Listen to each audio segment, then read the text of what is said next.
Okay guys, we're on our way to Sierra today and going up there to test this featured vehicle. No? This vehicle that we're going to be featuring for this week. It's supposed to match my outfit, no? Tamang safari ang outfit ko ngayon because ang test unit natin ngayon, actually yung persona niya is ganun eh, rough, tough, you know, rugged, very capable, no? It looks like, you know, within the lines of the very popular Land Rover Defender, no? And this is called a Mahindra Enforcer. Yes, it's the same Mahindra Enforcer na in-issue doon sa PNP, yung ginagamit nila mga patrol unit ngayon sa probinsya, no? Alam natin na nagkaroon ng konting mga issue dan, sinisino nila, ano ba tong sasakyan na to, no? Well, today, himayin natin, alamin natin kung ano ba talaga tong Mahindra Enforcer na to. As in, kamukha lang ba siya talaga ng Land Rover, or pagdating sa durability, sa capability, kumbaga yung kakayahan, ano, may ibubuga talaga tong Mahindra Enforcer na to. Okay, so stay tuned at makikita natin mamaya sa ating pupuntahan, of course, sa ating proving ground sa Sierra.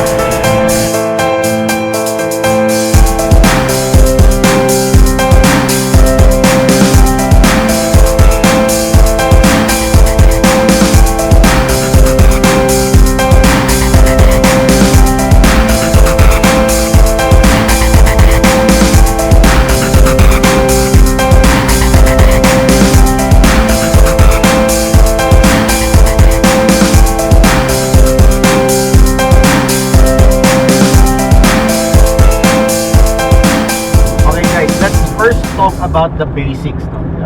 Basic things about this vehicle. Okay, number one, it's a multi-purpose utility, Asian utility vehicle, no? It competes along the line. Siguro pwede mo siya ikumpara before with maybe the FX and very popular AUV right now kasi is the L300 FB, no? Meron na Kia, parang Ceres looking vehicles, and then of course this vehicle, the Mahindra Enforcer. Basically all around it's very conventional, no? Parang no nonsense, all conventional. Ibig sabihin all conventional. Okay, it's a diesel turbocharged 2.5 liter engine, okay, churning around 100 horsepower. Suspension, basically independent suspension in front.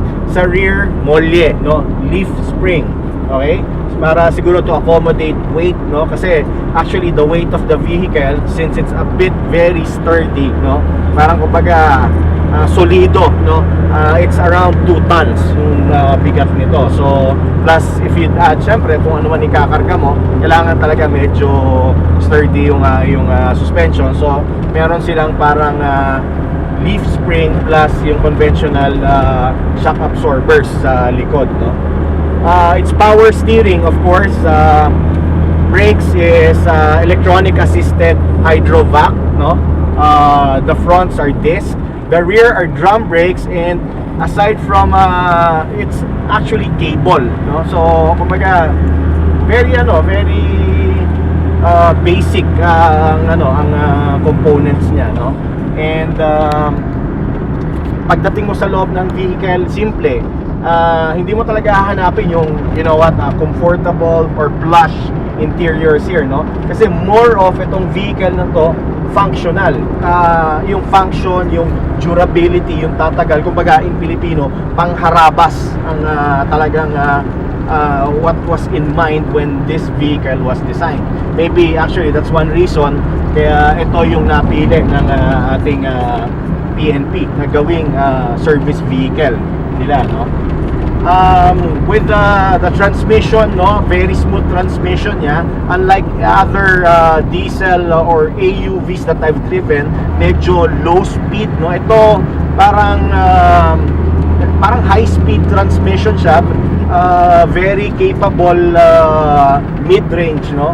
Actually I'm going up Sierra right now on the corners and I'm at the 4th gear, so very capable. Hindi mo maramdaman na nahirapan yung makina, no.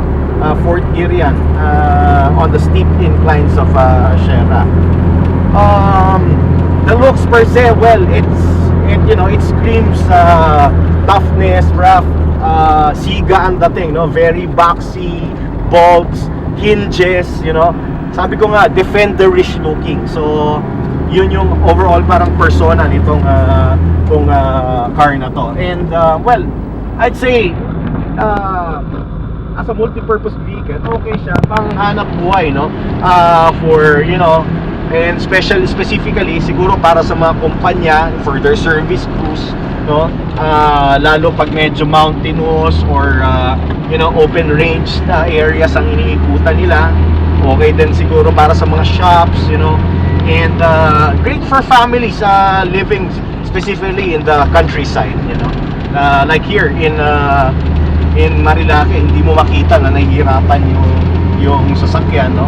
And best of all, very economical kasi it's a diesel lang ang crudo nito, ang fuel nitong vehicle na to, no? Well, of course, it's turbocharged.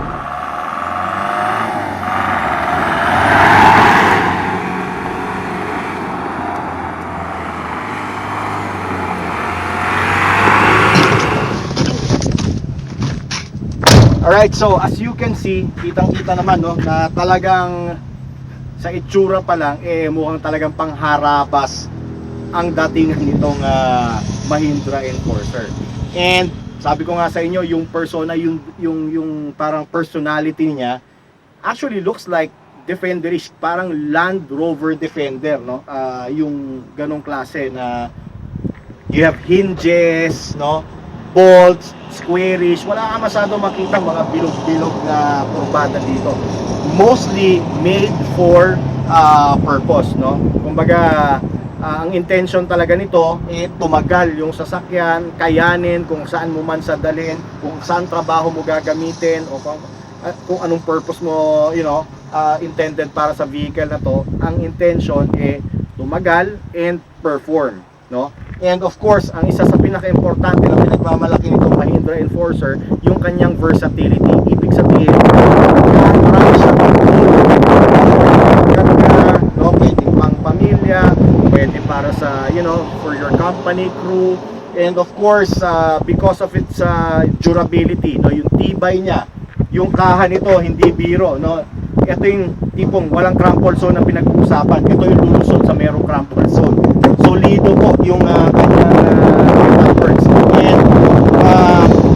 And nakakatuwa sa kanya, sabi ko nga sa inyo, it's a very good platform for setting up something you want to have for like an off-road or a safari vehicle, no?